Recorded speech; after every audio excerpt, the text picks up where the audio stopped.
Apakah kalian tahu tentang Marcus Aurelius, si raja filsuf kaisar yang bijaksana dan mempunyai kepribadian yang dermawan dan dijuluki si raja filsuf Marcus Aurelius, seorang kaisar Romawi yang terkenal, lahir pada tahun 121 Masehi dan dikenal sebagai kaisar filosof. Ia memerintah dari 161 hingga 180 Masehi, tetapi lebih dari itu, dia dikenal karena pemikiran filsafat stoiknya yang mendalam. Perjalanan hidupnya dimulai dengan latar belakang keluarga yang relatif sederhana. Meskipun ia dibesarkan di lingkungan istana setelah diadopsi oleh Kaisar Hadrianus. Sebagai seorang pemuda, Marcus tidak hanya terfokus pada seni perang dan pemerintahan, tetapi juga mempelajari filsafat. Filsafat stoik yang mengajarkan pengendalian diri dan kebijaksanaan dalam menghadapi kehidupan sangat memengaruhi pandangannya. Selama masa pemerintahannya, Marcus Aurelius menghadapi tantangan besar, peperangan di perbatasan Romawi, wabah penyakit, serta pemberontakan dalam negeri. Namun meskipun menghadapi kesulitan besar, ia tetap memimpin dengan prinsip-prinsip stoik yang tercermin dalam tulisannya yang paling terkenal, Meditations. Buku ini berisi refleksi pribadinya tentang kehidupan, etika, dan bagaimana seorang pemimpin harus tetap bijaksana meskipun berada dalam situasi yang penuh tekanan.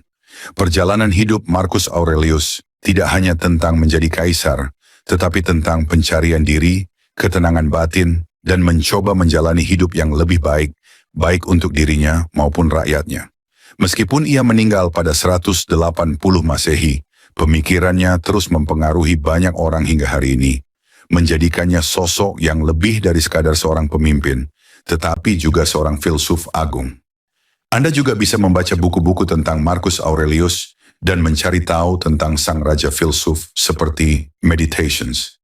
Dan Anda juga bisa membaca buku filosofi teras yang mengajarkan mental yang kuat di era modern. Marcus mengajarkan bahwa pikiran kita adalah sesuatu yang mengendalikan dirinya sendiri sepenuhnya dan terpisah dari dunia. Pikiran tidak dapat dipengaruhi oleh berbagai peristiwa, kecuali jika pikiran itu sendiri yang membuatnya terpengaruh.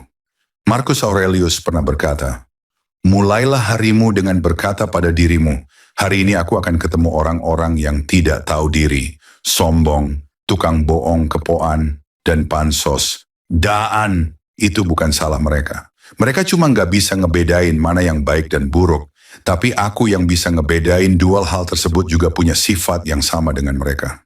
Jadi aku nggak bisa marah sama mereka, karena sejatinya manusia diciptakan untuk hidup bareng dan kerja bareng. Membenci mereka itu sama saja melawan hukum alam. Nggak ada orang yang menyakiti diri kita kecuali diri kita sendiri.